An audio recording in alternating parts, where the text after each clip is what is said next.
I'm Morgan Sullivan, 32 years old, and I own Evergreen Summit Resort. Last month, I discovered my family planned Christmas without me.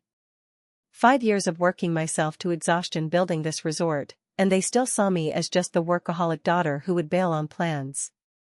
They had no idea I owned the very mountain they would soon desperately need reservations for. Finding out I wasn't included in our family tradition cut deeper than the winter wind. But sometimes life gives you a perfect chance to clear the air. Before I tell you what happened, let me know where you're watching from and hit that subscribe button to join my journey of family revelations. Growing up, winter was always magical for me. While other kids dreaded the cold, I lived for it. From the moment I first strapped on a pair of skis at age 7, the mountains became my sanctuary. Every Christmas, our family, my parents Harold and Patricia, my sisters Amanda and Stephanie, and I, would spend a week at a different ski resort. It was our most cherished tradition. My father would book the trip months in advance, researching the best slopes and accommodations. My mother would pack enough hot chocolate and Christmas decorations to transform any hotel room into our holiday home. Amanda, 2 years older than me, would plan our daily activities with military precision, while Stephanie, the youngest at 4 years my junior, would spend the entire car ride vibrating with excitement. As for me, I was the family's designated ski enthusiast. While everyone else was content with a few casual runs down the beginner slopes, I would be up at dawn, eager to explore every trail the mountain had to offer. By 16, I was teaching other teens at our holiday resorts. By 18, I was certified as an instructor and spending my college breaks working at various mountains. Morgan's more at home on the slopes than anywhere else, my mother would tell people, a mix of pride and exasperation in her voice. After college, while my sisters followed predictable paths, Amanda into law, Stephanie into education, I surprised everyone by enrolling in business school. My family assumed it was a phase, that eventually I'd get serious about a career. What they didn't understand was that I already had a plan. During my second year at business school, I learned that Evergreen Summit Resort, a small, struggling ski destination in Colorado where I'd worked for several seasons, was at risk of being sold to developers who planned to convert it into luxury condominiums. The news devastated me. Evergreen wasn't the biggest or most prestigious resort, but it had character, incredible terrain, and a loyal community. I stayed up for 3 days straight developing a business plan. I reached out to every contact I'd made in the industry, secured several investors who shared my vision, leveraged every dollar I had saved, and took out loans that made my financial advisor lose sleep. Against all odds, I managed to put together an offer. When I told my family about my plan, their reactions were lukewarm at best. "Wouldn't you rather join a successful resort than try to save a failing one?" my father asked. "Sweetie, that sounds like an awful lot of risk for a job you could already get elsewhere," my mother added. Amanda was more blunt, "This is financial suicide, Morgan." Only Stephanie offered encouragement, though even she didn't fully understand the scope of what I was attempting. "As long as it makes you happy, Morg." Despite their lack of enthusiasm, I proceeded. At 27, I became the majority owner of Evergreen Summit Resort. My family thought I had simply taken a management position. I never corrected them, partly because I was focused on the monumental task ahead, and partly because I wanted to prove myself before announcing what I'd done. The first 2 years were brutal. I worked 18-hour days, lived in a tiny apartment on the property, and poured every ounce of energy into transforming Evergreen. I modernized the equipment, renovated the lodges, improved the snowmaking capability, and personally recruited top instructors. I missed family gatherings, was perpetually exhausted on the rare occasions I did make it home, and became increasingly distant from my once tight-knit family. "Morgan's married to that resort," I overheard my mother tell a relative on the phone one Thanksgiving. "We hardly see her anymore." It hurt, but I understood their perspective. From the outside, it probably looked like I had chosen a job over my family. What they couldn't see was that I was building something meaningful, something that would eventually allow me more freedom and fulfillment than a conventional career path. By year 3, Evergreen started to turn around. Word spread about our exceptional snow conditions, challenging but well-maintained runs, and the personal touch that larger resorts couldn't match. Our booking rates increased, staff turnover decreased, and we began to gain recognition in industry publications. Years 4 and 5 saw us become profitable and then thrive. We expanded our lodge capacity, added a world-class restaurant, and began hosting events that put us on the map. This past summer, we completed construction on a new set of luxury cabins and a state-of-the-art spa. Evergreen Summit Resort was now a sought-after destination, especially during the holidays when we were booked solid months in advance. Through it all, my family remained in the dark about the extent of my accomplishment. They knew I worked at a ski resort in Colorado and was some kind of manager there. Whenever I tried to share details about the business, their eyes would glaze over, or they'd quickly change the subject to Amanda's latest high-profile case or Stephanie's teaching award. It stung, but I told myself it didn't matter. I knew what I had accomplished, and that was enough. Still, as another Christmas approached, I found myself longing for the closeness we once shared during those holiday trips. After 5 years of grueling work establishing Evergreen, I finally had a management team I trusted. For the first time, I could step back a bit and enjoy the holiday season without being consumed by operational details. I was exhausted but proud, and more than anything, I wanted to spend Christmas with my family. I imagined bringing them to Evergreen, finally revealing that I owned the place, and watching their faces as they realized what I had built. Maybe then they would understand why I had been so consumed by work these past years. With this hope warming my heart, I called home in early December to discuss Christmas plans, having no idea that my family had already made arrangements that didn't include me. 3 weeks before Christmas, I was in my office reviewing the holiday staffing schedule when I decided to call home. The resort was running smoothly, advance bookings were at capacity, and I finally felt confident enough to take a few days off to celebrate with my family. I hadn't been home for Christmas in 3 years, always sending gifts and making video calls instead, but this year would be different. I dialed my parents' number, smiling as I imagined their reaction when I told them I'd be joining the family celebration this year. My mother answered on the 3rd ring. "Morgan. What a surprise. How are you, sweetheart?" "I'm good, Mom. Really good, actually. The resort is doing great, and I've got a fantastic team in place now." "That's nice, dear," she said, with the polite disinterest I'd grown accustomed to whenever I mentioned work.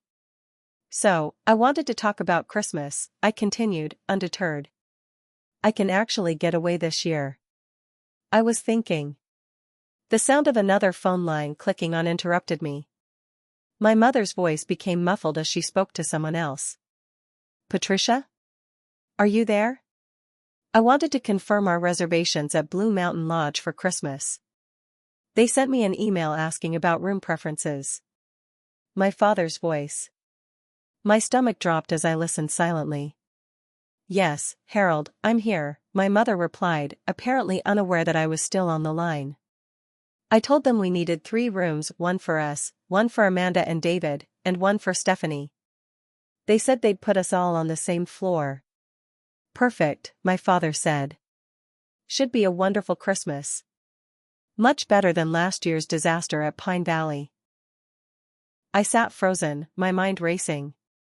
Blue Mountain Lodge? 3 rooms? They were planning Christmas without me? "Mom?" I finally managed to say, my voice strained. "I'm still here." There was a moment of silence, then a flustered response. "Oh. Morgan, I'm sorry. Your father was calling about, well, about our Christmas plans." "I heard," I said flatly. "You're going to Blue Mountain Lodge?" Another uncomfortable pause. "Yes, well, we assumed you'd be working, as usual." That "as usual" stung like a slap. I took a deep breath. I was actually calling to say I could make it this year. I was hoping to join whatever plans were being made. "Oh." My mother sounded genuinely surprised. "Well, that's wonderful, sweetie. But we've already booked everything months ago. We didn't think you'd be available." "Months ago?" And no one thought to even ask me? At this point, my father jumped in. Morgan, be reasonable. You haven't made it home for Christmas in 3 years. We just assumed. You assumed I wouldn't want to be included in our family tradition? My voice was rising now, hurt transforming into anger. Is that Morgan? I heard my sister Amanda's voice in the background. She must have been at my parents' house. Put her on speaker. Once on speakerphone, Amanda didn't waste time. Morgan, don't make this a bigger deal than it is. You always cancel at the last minute anyway. Remember last year? We held a room for you until December 22nd, and then you called saying there was some emergency at work. She wasn't wrong. Last year, our main generator had failed right before a major storm hit. I'd spent Christmas Eve working with our maintenance team to ensure our guests stayed warm and safe. But the way Amanda said it made it sound like I'd been callous, like family was an afterthought. That was different, I defended myself. There was a legitimate emergency. There's always an emergency, Amanda retorted. We get it, your job comes first. We just planned accordingly this year. My father cleared his throat uncomfortably but said nothing. If you really want to join us, my mother offered, trying to smooth things over, I'm sure we could call the lodge and see if they have another room available. The afterthought invitation hurt worse than the exclusion. 5 years of pouring my heart and soul into building a business, and to them, I was just the workaholic daughter who couldn't be counted on. I considered telling them right then that I owned Evergreen Summit Resort, that I wasn't just some employee who couldn't get time off. But pride and hurt held my tongue. If they couldn't be bothered to include me in their plans, why should I share my accomplishments with them? Don't worry about it, I said coldly. You're right, I probably would have had to cancel anyway. The resort gets very busy during the holidays. See? Amanda said triumphantly. It's not a big deal. But it was a big deal. It was a very big deal. As the conversation awkwardly concluded, I sat in my office, looking out at the mountain that had become my life's work. The sun was setting behind the peaks, casting long shadows across the snow. It was beautiful, and I had nobody to share it with. That night, I cried for the first time in years. Alone in my private cabin, overlooking the resort that thousands would enjoy this Christmas, everyone except my own family. The irony wasn't lost on me. I had built this place partly to make them proud, to show them that my passion could become something substantial. And now they didn't even want me at Christmas. The following morning, I woke with puffy eyes and a hollow feeling in my chest. I considered calling them back, insisting on being included, maybe even finally revealing the truth about Evergreen. But something held me back. Years of dismissal and disinterest had built a wall that a single phone call couldn't breach. Instead, I threw myself into work, reviewing marketing materials for the upcoming season and finalizing details for our Christmas Eve celebration, a grand event for guests featuring a 5-course dinner, live music, and of course, my annual speech as the owner. At least here, among my staff and guests, my efforts were appreciated. I didn't tell anyone at the resort about my family situation, maintaining my professional composure despite the turmoil inside. But at night, alone in my cabin, the hurt would resurface. Not just from being excluded from this Christmas, but from years of feeling misunderstood and undervalued by the people who should have been my biggest supporters. Little did I know that fate was about to hand me an opportunity for vindication that I never could have planned. The days following the phone call with my family were a blur of conflicting emotions. I cycled between hurt, anger, resignation, and even moments of relief that I wouldn't have to navigate the tense family dynamics I'd grown accustomed to during my rare visits home. During a morning run on one of our beginner trails before the lifts opened, I found myself thinking about all the previous Christmases. The early ones filled with genuine joy and togetherness. Then the later ones, as we all grew older, where tensions sometimes simmered beneath the festive surface.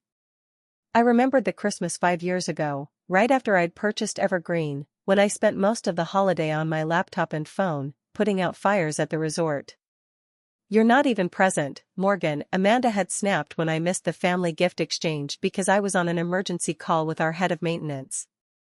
"Some things can't wait," I'd replied, not bothering to explain that the issue involved a potential safety hazard that could have hurt people if not addressed immediately. My sister had rolled her eyes. "It's a ski resort, not a hospital.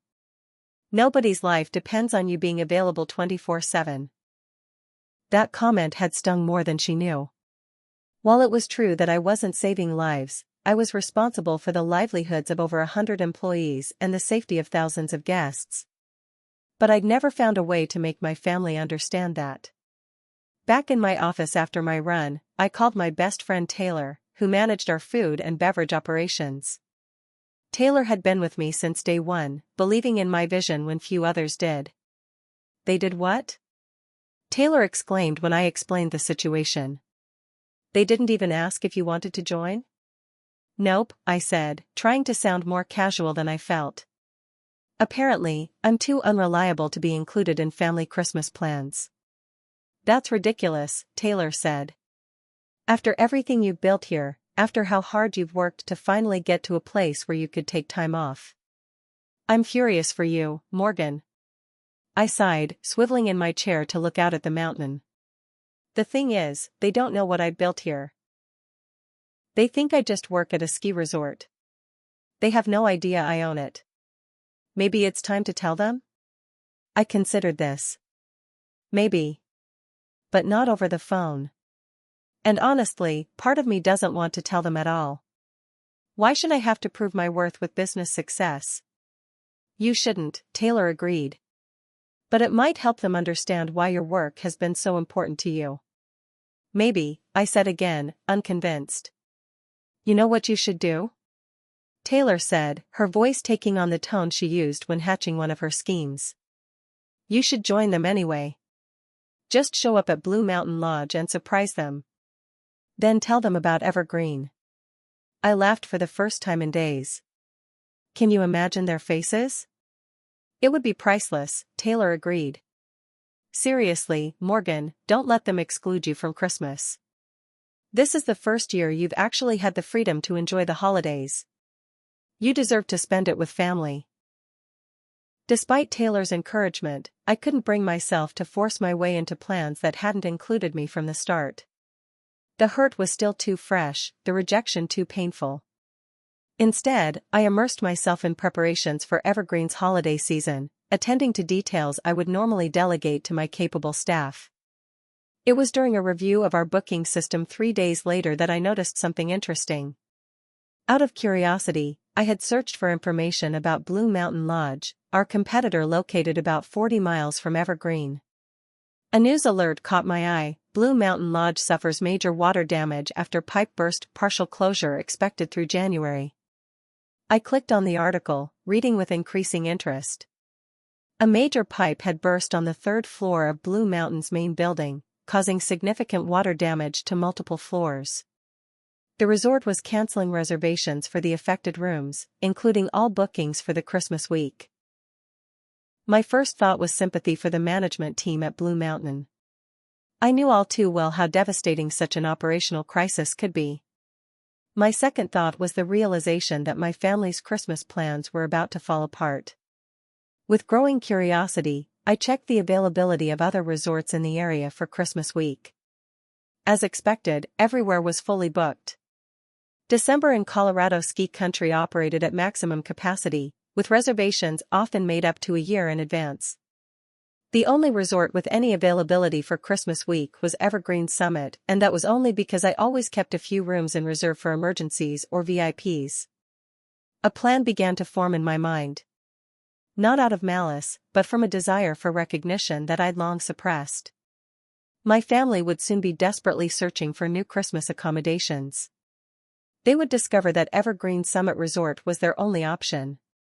And eventually, they would discover who owned it. I didn't have to orchestrate anything or force a confrontation. Events would unfold naturally, and for once, my family would have to acknowledge the world I'd built for myself. That evening, I discussed the situation with Taylor over dinner at the resort's restaurant. The universe is handing you the perfect opportunity on a silver platter, she said, raising her wine glass in a toast. To karma. I'm not going to gloat, I clarified, clinking my glass against hers. This isn't about revenge. Of course not, Taylor agreed, though her smirk suggested she wouldn't mind a little revenge on my behalf. It's about your family finally seeing you for who you are, a successful business owner who has created something amazing here. I just want them to understand why this place has been so important to me, I said quietly. Why I couldn't always drop everything for family gatherings. I want them to see that it wasn't for nothing. They will, Taylor assured me. And if they don't appreciate what you've accomplished after seeing it firsthand, then that's their loss. That night, as I stood on the deck of my cabin watching the snow fall gently on the slopes, I felt a strange mix of anticipation and anxiety. I was proud of what I'd built at Evergreen, and part of me was excited for my family to finally see it. But another part feared their reaction. What if they still didn't understand? What if seeing my success only widened the gap between us? I pushed these thoughts aside and focused on preparing for the holiday rush. The next few days were filled with staff meetings, inventory checks, and finalizing arrangements for our special Christmas events. I was determined that, regardless of my personal situation, our guests would have a magical holiday experience. All the while, I waited for the phone call I knew would eventually come. My family would soon discover their Christmas plans had fallen through, and when all other options failed, they would turn to the daughter they had excluded, not knowing that she held the key to saving their holiday. 1 week before Christmas, the news about Blue Mountain Lodge's pipe burst made headlines across Colorado's resort communities. The timing couldn't have been worse for affected guests, with most nearby accommodations fully booked. Those with canceled reservations were left scrambling for alternatives. I was in a meeting with our events team discussing the final details for our Christmas Eve gala when my phone buzzed. My mother's name flashed on the screen. I excused myself and stepped into the hallway to take the call. Morgan? Oh, thank goodness you answered, my mother said, her voice tight with stress. We have a bit of a situation with our Christmas plans. I feigned ignorance. What's wrong? Blue Mountain Lodge just called. There was some kind of flood from a burst pipe, and they've had to cancel our reservation. Everything is ruined. She sounded on the verge of tears. Your father has been calling every resort within 100 miles, but everything's booked solid. Christmas is going to be at home this year, I suppose. The disappointment in her voice was palpable. Despite everything, I felt a twinge of sympathy. Our family Christmas ski trips were a cherished tradition, one that even I, with all my complicated feelings, didn't want to see abandoned. That's terrible, Mom, I said sincerely. Have you tried everywhere? Everywhere except. She paused, and I could practically hear the idea forming. Morgan, what about your resort? Do you think they might have any rooms available? There it was. I took a deep breath, fighting the urge to immediately offer a solution. Evergreen is usually fully booked for Christmas months in advance. Oh, she sounded deflated. I thought maybe since you work there, you might have some pull. Maybe know of a cancellation or something. I can check, I said neutrally. But I can't make any promises. That would be wonderful, sweetheart. And of course, we'd want you to join us for Christmas too. I feel terrible about our conversation the other day. We should have included you in our plans from the start. The belated invitation, offered only when they needed something from me, stung. But I kept my voice even. Let me see what I can do, Mom. I'll call you back. I had barely ended the call when my phone rang again. This time it was Stephanie, my younger sister. Morg? Have you talked to Mom? Her voice was eager, less entitled than our mother's had been. Just now. She told me about Blue Mountain. It's a disaster, Stephanie groaned. Amanda's kids were so excited about skiing, and now we're looking at Christmas stuck in the city. Unless you can work some magic at your resort. The hope in her voice was almost childlike. Despite our differences, Stephanie and I had always been closer than I was with Amanda. She was the only one who had shown genuine interest in my career, even if she didn't understand the extent of my involvement at Evergreen. I'm not sure how much magic I can work, Steph. We're fully booked too. But you're a manager there, right? Don't you have any pull? Maybe a staff discount or something? We'd take anything at this point. I hesitated, tempted to reveal my position but still holding back. I'll see what's available. That's all I can promise. Thanks, Morg. You're the best. She paused. And hey, this means we'd get to spend Christmas with you too. Silver lining, right? Her words sounded sincere, making me feel slightly guilty about my plan. But then I remembered being deliberately excluded from their plans, and my resolve strengthened. I'll call you back, I said, ending the conversation. I had barely put my phone down when it rang a third time. Amanda. I braced myself and answered. Morgan, my older sister began without preamble, we need rooms at your resort for Christmas. Can you make it happen? No greeting, no pleasantries, just straight to what she needed from me. Typical Amanda. Hello to you too, Amanda, I replied. Mom and Stephanie already called about Blue Mountain. And? Can you help us or not? Her tone was brusque, almost demanding. I don't know yet. Evergreen is fully booked for Christmas, just like everywhere else. But you work there, she pressed. Surely you have some influence. Can't you talk to the management? I nearly laughed at the irony. If only she knew. The management is very strict about booking policies, I said, unable to resist the small jab. But I'll see what I can do. Well, do it quickly, Amanda said. If we need to make other plans, we don't have much time. Her entitlement rekindled my frustration. You know, Amanda, most people book their Christmas ski vacations months in advance. You're lucky I might be able to help at all. Don't start, she sighed. This isn't my fault. If anything, Blue Mountain should be finding us alternative accommodations. That's not how it works in the industry, especially during peak season, I explained. Their liability is limited to refunding your money. Whatever. Just call me when you know something.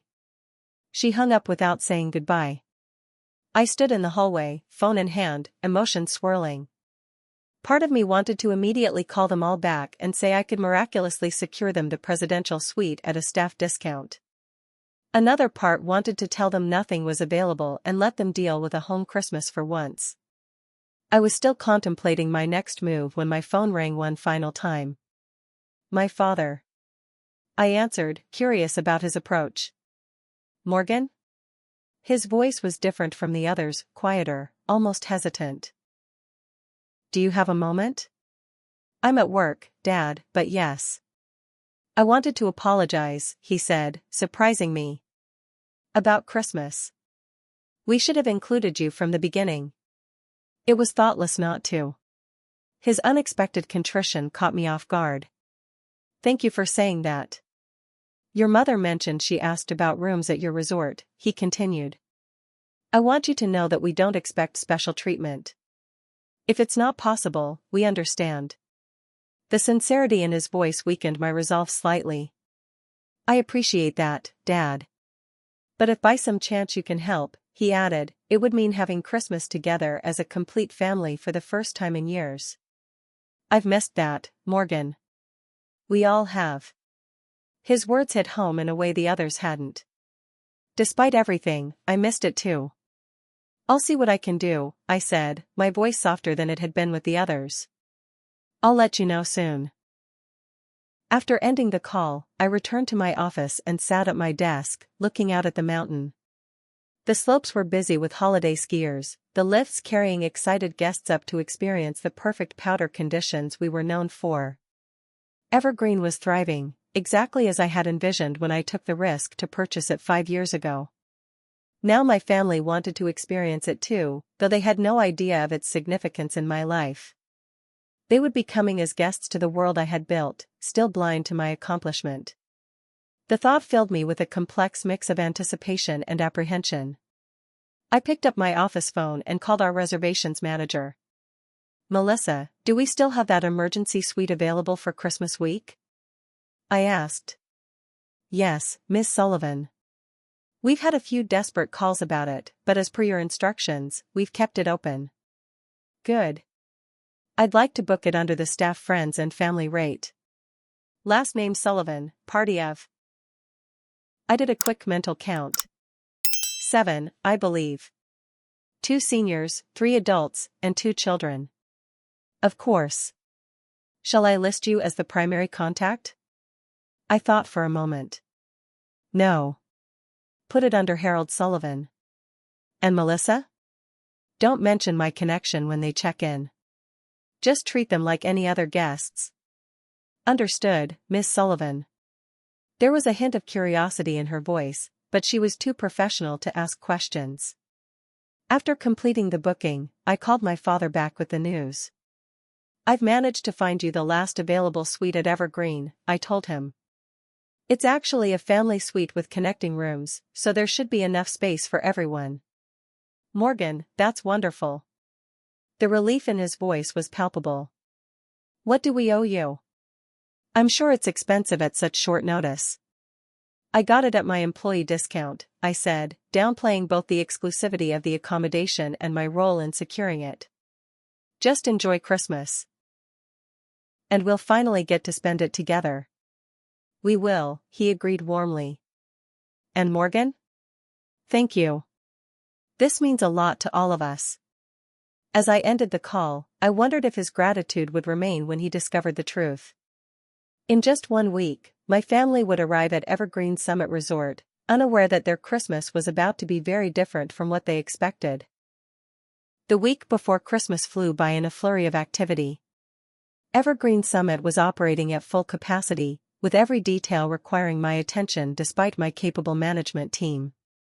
I found myself grateful for the distraction, as it kept me from dwelling too much on my family's impending arrival.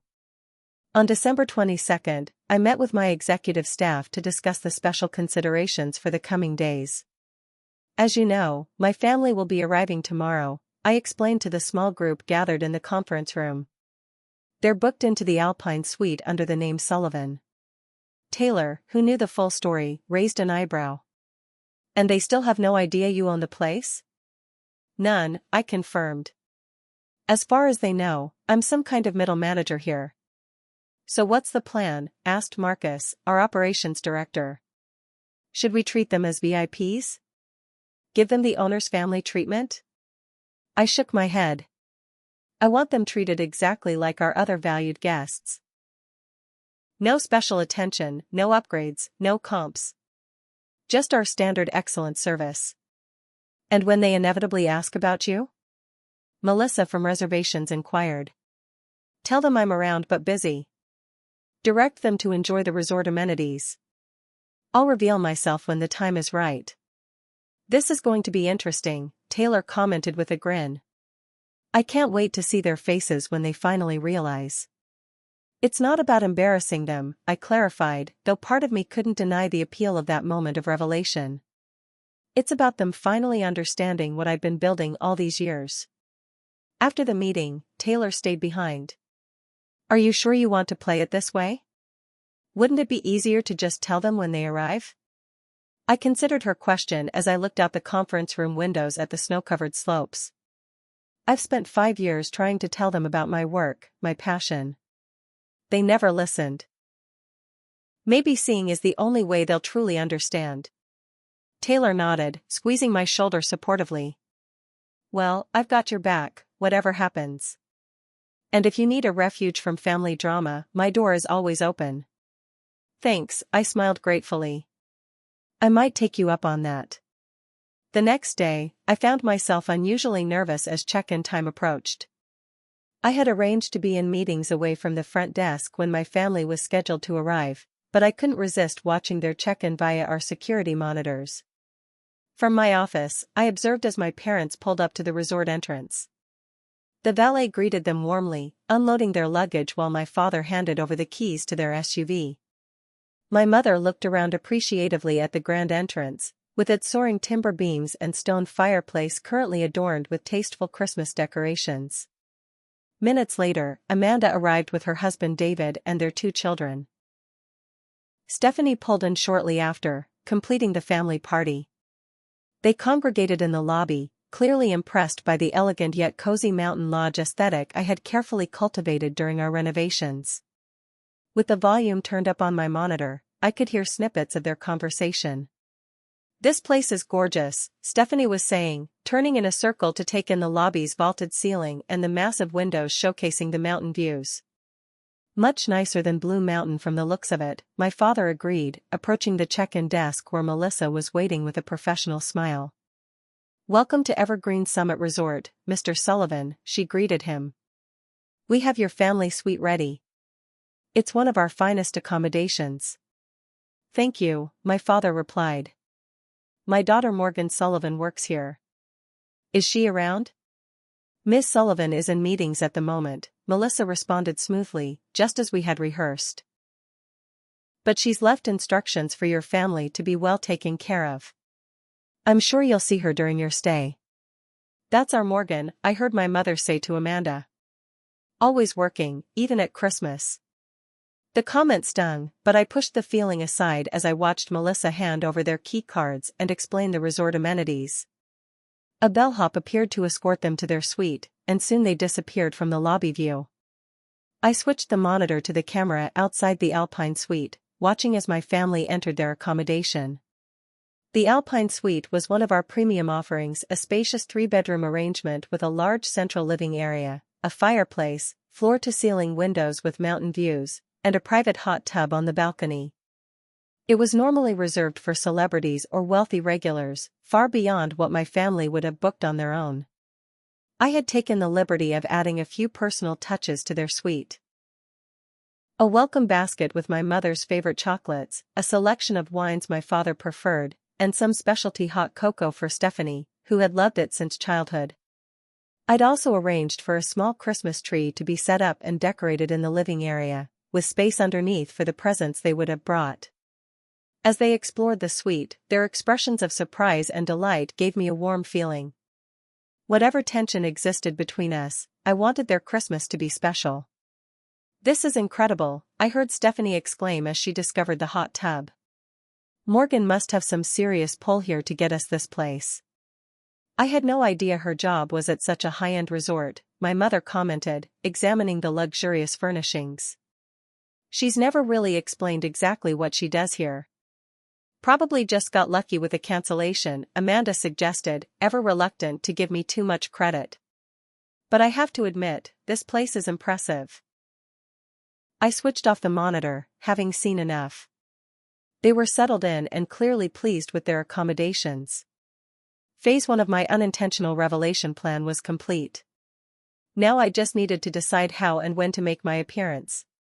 For the rest of the afternoon, I deliberately kept to parts of the resort where my family was unlikely to venture: the administrative offices, the maintenance areas, the staff quarters. I wasn't quite ready for our reunion, still working through how I wanted it to unfold. That evening, I received a text from Stephanie: "This place is amazing. Where are you?" "We're having dinner at the main restaurant at 7. Join us?" I replied that I was tied up with work emergencies but would try to find them tomorrow. Another delay tactic, but I needed more time to prepare mentally for what was to come. From a discreet corner of our security office, I watched my family enjoy dinner at Alpenglow, our award-winning restaurant. They seemed relaxed and happy, the earlier crisis of their cancelled reservation now forgotten as they enjoyed the first evening of their Christmas vacation. Chef Pierre had been informed they were my family, and though I had instructed no special treatment, I could see he had sent out several complimentary appetizers and desserts, his subtle way of honoring the owner's relatives despite my instructions. As I watched them through the cameras, laughing and sharing food, a wave of loneliness washed over me. I was here, yet separate. An outsider observing my own family's happiness. For a moment, I questioned my decision not to join them immediately and clear the air. But then I overheard a snippet of conversation picked up by the microphones. I wonder what Morgan actually does here, my father was saying. She's always been vague about her position. Probably just a regular staff member who's embarrassed to admit it, Amanda replied with a shrug. You know how she is about appearing successful. The casual dismissal reinforced my resolve. They had no idea what I had accomplished, had never bothered to truly ask or understand. Perhaps the revelation at tomorrow night's Christmas Eve gala would finally set the record straight. Back in my cabin that night, I stood on the deck looking out at the twinkling lights of the resort. Somewhere down there, my family was settling into their suite, enjoying the luxury accommodations I had provided, still oblivious to the truth. Tomorrow would bring our confrontation, our reconciliation, or perhaps both. Whatever happened, after 5 years of building Evergreen Summit Resort into a premier destination, after 5 years of feeling underappreciated and misunderstood by my family, tomorrow they would finally see me for who I truly was. Not just Morgan, their workaholic daughter and sister, but Morgan Sullivan, owner and visionary of one of Colorado's most successful ski resorts. With that thought, I went inside to prepare for the Christmas Eve gala, an event that would prove to be much more personally significant than any of the previous year's celebrations. Christmas Eve at Evergreen Summit Resort was always magical. This year, the main restaurant had been transformed into a winter wonderland, with twinkling lights cascading from the ceiling like falling snow, elegant ice sculptures gracing each buffet station, and the massive stone fireplace roaring with warmth at the center of the room. A 20-foot Christmas tree stood near the windows overlooking the illuminated slopes, where night skiing was in full swing under special colored lights we installed just for the holidays. As owner, I traditionally hosted a table near the front of the room, where I would dine with VIP guests before giving my annual Christmas Eve toast. Tonight, I had arranged for a solo table, declining the usual company of local dignitaries or celebrity guests. My focus was entirely on the events I knew would unfold. I arrived deliberately late, wearing a floor-length emerald green gown that I'd purchased specifically for the occasion. The restaurant was already buzzing with guests in their holiday finest, enjoying champagne and appetizers as the staff circulated through the room. From the entrance, I spotted my family seated at a prime table near the windows, a location typically reserved for our most valued guests. My mother was wearing a red cocktail dress I'd never seen before, my father in a charcoal suit that made him look distinguished. Amanda and her husband were dressed formally, their children in adorable holiday outfits. Stephanie wore a silver dress that caught the light as she moved, her expression bright as she took in the festive atmosphere. They hadn't noticed me yet, engrossed in conversation and the spectacular buffet that Chef Pierre had prepared. I took a moment to compose myself, then made my way through the room. As I walked, I was stopped repeatedly by staff and guests offering Christmas greetings. Each interaction caused heads to turn in my direction, including, eventually, those of my family members. I saw Stephanie notice me first, her eyes widening with recognition. She nudged my mother, who looked up, surprise evident on her face. Rather than going directly to their table, I continued to my designated seat, acknowledging them with a smile and a small wave that promised I'd be over shortly. I wanted them to observe how I was treated in this environment before I approached them. As I sat down, a server immediately appeared with my preferred champagne. "Miss Sullivan, everything is prepared for your toast later this evening. Chef Pierre wanted to know if you'd like to present the special dessert yourself, as you did last year." "Thank you, Michael. Please tell Pierre I'd be delighted to," I replied, aware that my family was watching this exchange with obvious curiosity. After allowing them to stew in confusion for a few more minutes, I finally rose and made my way to their table. Their expressions ranged from puzzlement to dawning realization. "Merry Christmas, everyone," I greeted them with more confidence than I actually felt. "I'm so glad you could all make it to Evergreen." "Morgan," my mother began, clearly confused by the deference the staff had shown me. "What's going on? Why is everyone treating you like I own the place?" I finished for her, unable to resist the opening she'd provided. My father's eyebrows shot up. "Do you?" Before I could answer, Amanda jumped in. "That's ridiculous. Morgan's just a manager here." Aren't you? I took a deep breath, the moment of truth finally at hand. Actually, I'm the majority owner and CEO of Evergreen Summit Resort.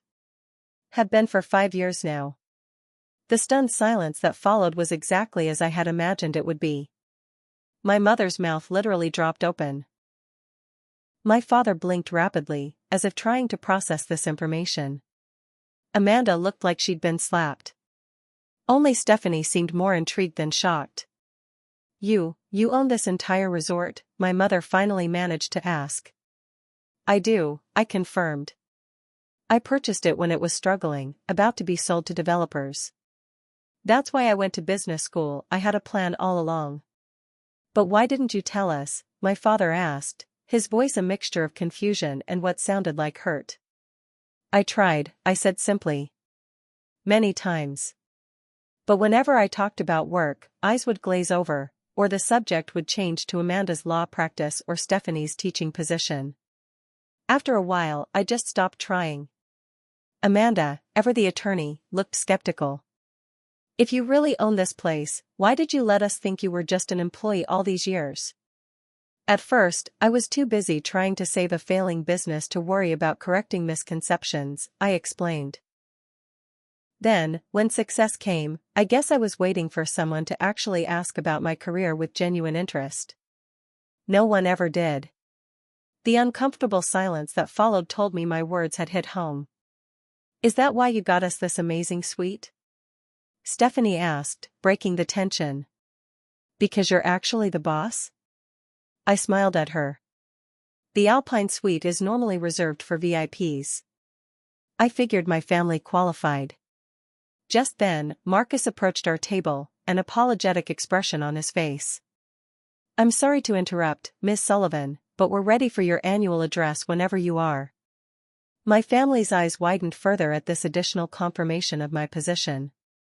"Thank you, Marcus. I'll be there in a moment," I replied. As he departed, my father leaned forward.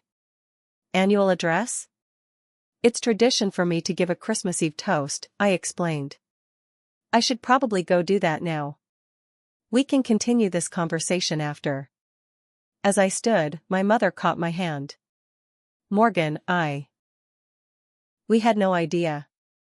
"I know," I said, gently removing my hand from hers. "That's part of the problem."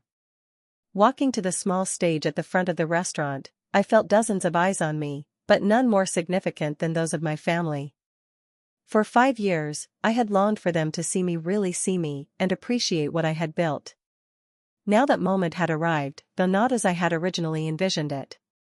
The room quieted as I took the microphone, the familiar face of the resort owner commanding immediate attention from the guests. "Good evening, everyone, and welcome to Evergreen Summit Resort's Christmas Eve celebration," I began, my voice stronger than I expected given the emotional turmoil inside me. "For those of you who don't know me, I'm Morgan Sullivan, the owner of Evergreen." I paused, glancing at my family's table where they sat in varying states of shock and awe. 5 years ago, this resort was on the verge of closing its doors forever. I was just a ski instructor with a business degree and a dream that some called foolish. But I believed in what Evergreen could be, not just a place to ski, but a community, a second home for both our guests and our incredible staff. The room was silent, every guest attentive to my words. Many of you have been with us on this journey from the beginning. You've watched as we renovated the lodges, improved the trails, added new lifts, and built the reputation we enjoy today. Your loyalty and support have made Evergreen what it is, and for that, I am eternally grateful. I raised my champagne glass. This season is about connection, to the mountains, to each other, to the things that truly matter in life. Sometimes we get so caught up in building something meaningful that we forget to share that meaning with the people we love. My eyes locked with my father's across the room. He was watching me with an expression I'd never seen before. A mixture of pride, regret, and something that looked remarkably like respect. Tonight, I'm especially grateful to be sharing Evergreen with my family, who are joining us for the first time. I gestured toward their table, causing many heads to turn in their direction. They're finally getting to see what I've been pouring my heart and soul into these past 5 years. My mother wiped at her eyes, while Amanda looked down at her plate, her earlier skepticism replaced by what appeared to be embarrassment. Stephanie was beaming at me with unabashed pride. So please raise your glasses with me, to family, both those we're born into and those we create along the way. To understanding and second chances. To Evergreen Summit Resort and the magic of Christmas Eve. May your holidays be filled with joy, connection, and perhaps a perfect powder day or two. The room erupted in cheers and applause as guests raised their glasses. As the traditional Christmas Eve dinner service began, I made my way back to my family's table, bracing myself for the conversation to come. "Morgan," my father said as I approached, standing to pull out my chair. "That was..." "I don't know what to say." "I had no idea," my mother added, her eyes still watery. "All these years, we thought you were just working at a ski resort," I finished for her. "I know.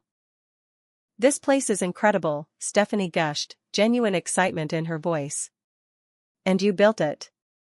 I can't believe my sister owns an entire mountain." Even Amanda seemed impressed, though she was trying not to show it. "You could have told us, you know. Instead of letting us find out like this. Would you have believed me if I had?" I challenged her. "Or would you have assumed I was exaggerating my position, as usual?" Her silence was answer enough. "Why didn't you say something when we called about needing rooms?" my father asked. "You let us think we were imposing on you to use your employee discount." "Because I wanted you to see for yourselves," I explained. "For years, I've tried to tell you about my work, my passion, my struggles and successes here. But no one ever really listened. I needed you to experience Evergreen firsthand to understand what I built. And to understand why you couldn't always come home for holidays or family events," my mother added quietly, realization dawning in her eyes. "You weren't just making excuses. You were running a business. You were responsible for all of this." I nodded, emotion tightening my throat. When that generator failed last Christmas and I had to cancel at the last minute, it wasn't some minor issue I could delegate. It was a crisis that could have left hundreds of guests without heat in below freezing temperatures. I wasn't choosing work over family, I was taking responsibility for people's safety. "We didn't understand," my father admitted, shame evident in his voice. "We never asked the right questions. And I never forced the issue," I acknowledged. "Pride, I suppose.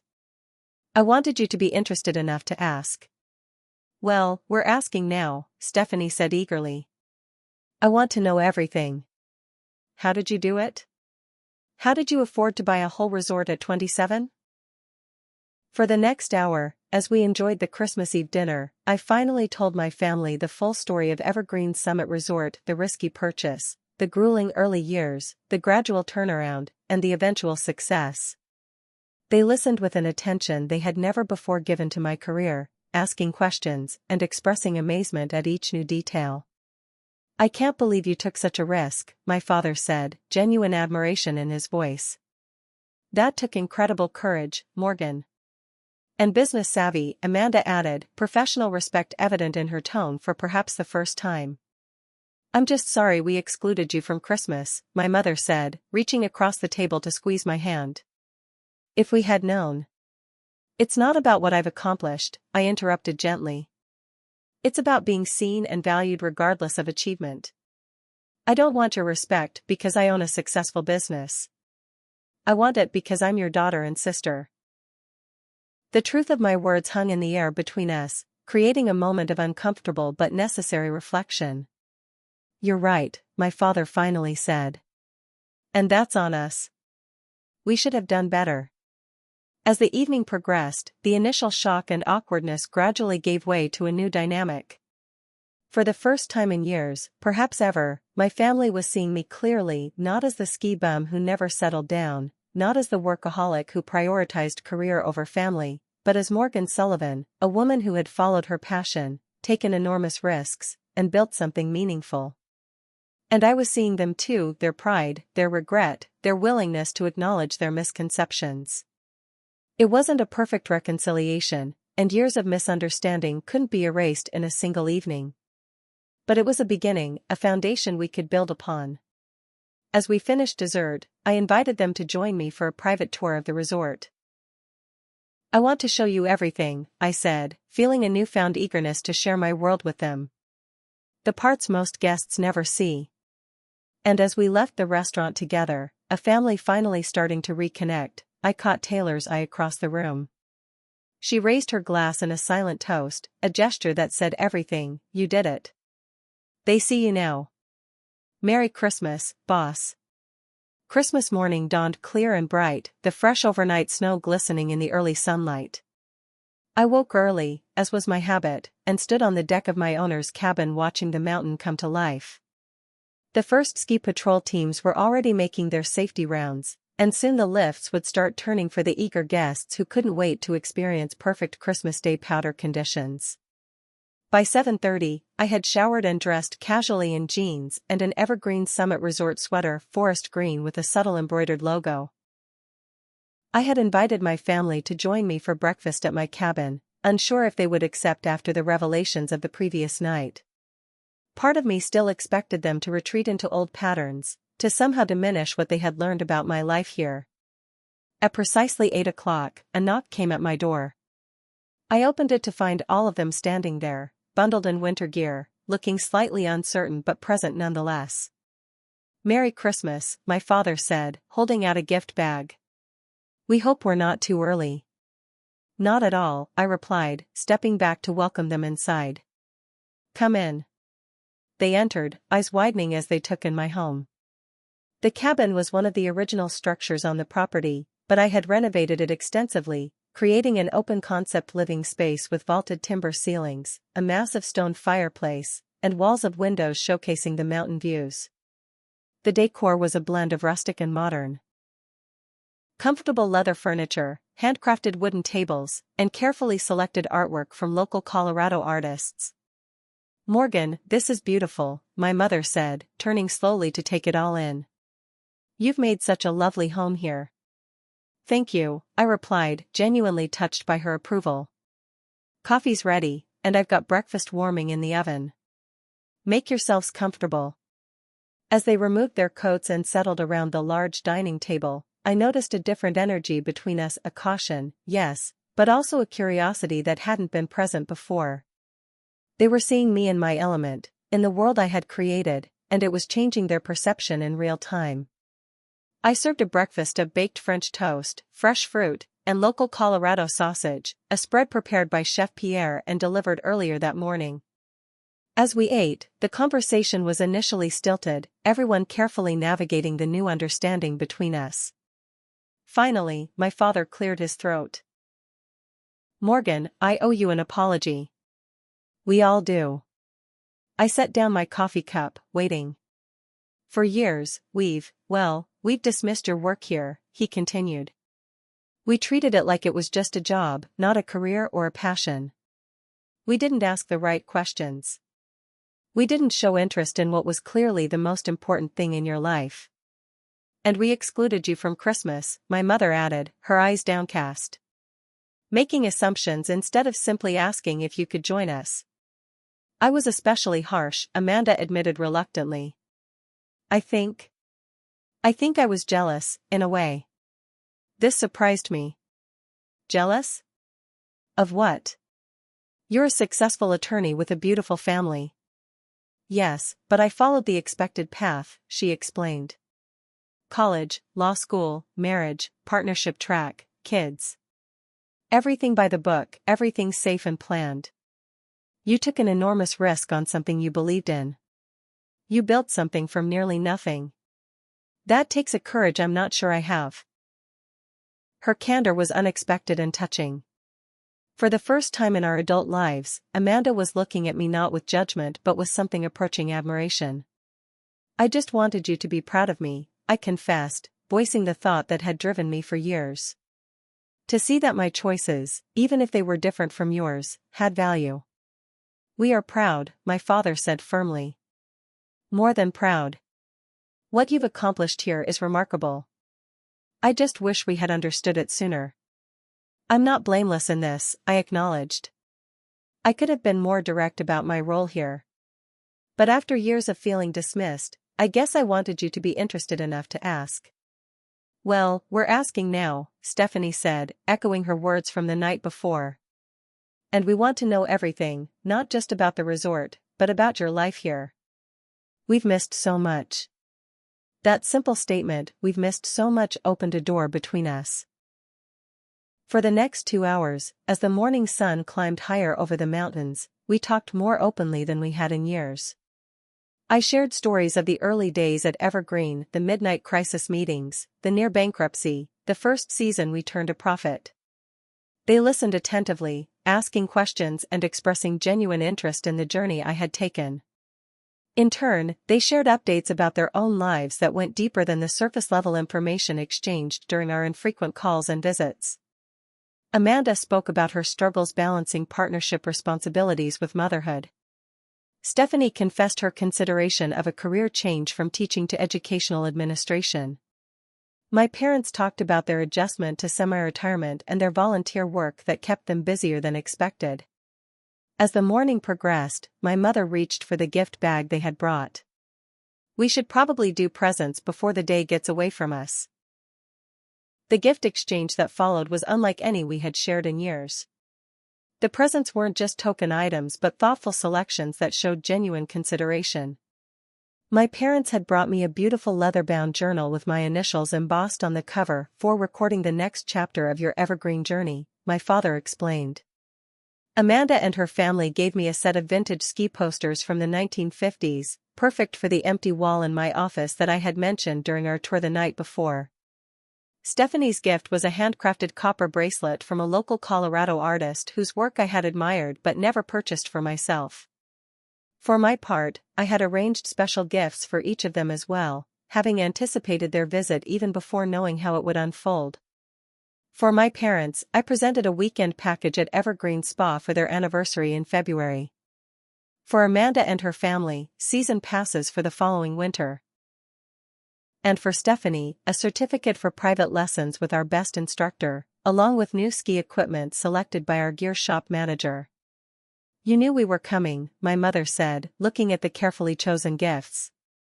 "Even before we called about Blue Mountain. I hoped you might visit someday," I admitted. "I've wanted to share this place with you for years." After gifts, I suggested we continue our conversation with a tour of the mountain, not the corporate tour I had given them the night before, but a family ski day where I could show them my favorite runs and hidden spots that only locals knew about. "I'm not sure I'm up for the challenging runs you probably favor," my father said hesitantly. "We'll take it easy," I assured him. "This isn't about showing off. It's about sharing something I love with the people I love." That simple statement seemed to touch them deeply. Within 30 minutes, we were all geared up and heading to the private lift entrance reserved for resort management and VIPs. As we rode the chairlift up the mountain, I pointed out features of the resort: the new terrain park we had developed last summer, the glade area that had required careful forestry management to create perfect tree skiing, the location where we were planning to install a new high-speed lift next season. "You really know every inch of this mountain," Stephanie observed, impressed. "I should," I laughed. "I've skied it almost every day for 5 years." The day that followed was one of the most enjoyable I could remember. We skied together as a family for the first time in over a decade, taking easy runs that everyone could manage, stopping for hot chocolate at the Mid-Mountain Lodge, and simply enjoying the perfect Colorado winter day. On the chairlifts, our conversations continued, each ride bringing new revelations and connections. "I think I understand now," my mother said during one lift ride, just the two of us sharing the chair. "Why you needed to be here for all those holidays and events you missed." "It wasn't that I wanted to miss them," I explained. "But especially in the early years, this place needed me. The staff needed me. I couldn't walk away when problems arose." "You took on an enormous responsibility," she acknowledged. "I just wish we had understood the weight you were carrying." "I wish I had been better at explaining it," I replied. "But it's hard to convey the feeling of having hundreds of people depending on your decisions, thousands of guests expecting a perfect vacation that you're responsible for delivering." "You don't have to explain anymore," she said, reaching for my gloved hand. We can see it now. All of it. By late afternoon, everyone was pleasantly exhausted from a full day on the slopes. We returned to my cabin for après-ski drinks before dinner, the atmosphere now comfortably relaxed in a way it hadn't been that morning. "I propose a toast," my father said, raising his mulled wine. "To Morgan for creating this amazing place. And to new family traditions that include all of us." "I'll drink to that," I agreed, feeling a warmth that had nothing to do with the fire crackling in the hearth.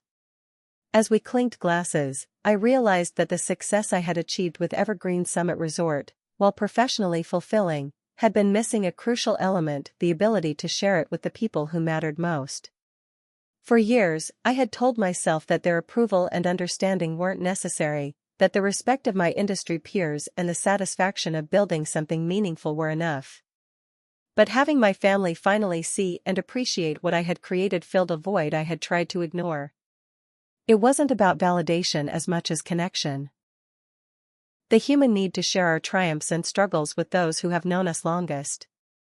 "So what's next for Evergreen Summit Resort?" Amanda asked, her tone genuinely curious rather than challenging. "Where do you go from here?" The question gave me pause. For so long, my focus had been on building and establishing the resort, with little thought to what might come after success was achieved. "I'm not entirely sure," I admitted. "We're in a good place now. Profitable, respected, with a strong reputation and loyal customer base. I'm thinking it might be time to find more balance." "Balance?" Stephanie prompted. "Between work and life," I clarified. "Between this place and the rest of the world. Maybe take some actual vacations. Visit family more often." I smiled at them. "Not work every holiday." "We'd like that," my father said. "But we also understand better now when you can't make it. And maybe sometimes we could come to you instead." "I'd like that too," I said sincerely.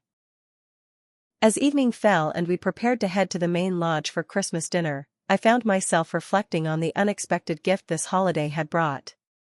Not the recognition of my professional achievement, though that was gratifying, but the beginning of a new understanding with my family. We had cleared away years of misconceptions and disappointments, creating space for a relationship based on who we truly were, not who we assumed each other to be. The path forward wouldn't be perfect. Old habits and dynamics wouldn't disappear overnight. But we had taken the crucial first step, seeing each other clearly, perhaps for the first time in years. Later that evening, as we rode the gondola down from the mountaintop restaurant where we had enjoyed Christmas dinner, the lights of the resort twinkling below us like earthbound stars, my father asked a question that brought everything full circle. "Was it worth it, Morgan? All the sacrifice, the risk, the years of exhaustion?" I looked out at Evergreen Summit Resort, my vision brought to life through determination, courage, and countless challenges overcome. Then I looked at my family, their faces illuminated by the soft light inside the gondola, their expressions open and attentive in a way they hadn't been before. "Yes," I said confidently. "It was absolutely worth it." But success isn't just about building something impressive. It's about having people to share it with who understand what it took to get there. As the gondola descended toward the main village, I realized that true success encompassed both achievement and connection. I had finally found the balance I had been seeking all along.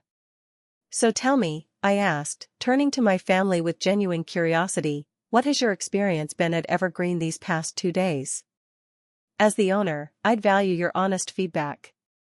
The question opened another round of animated conversation that continued long into the evening.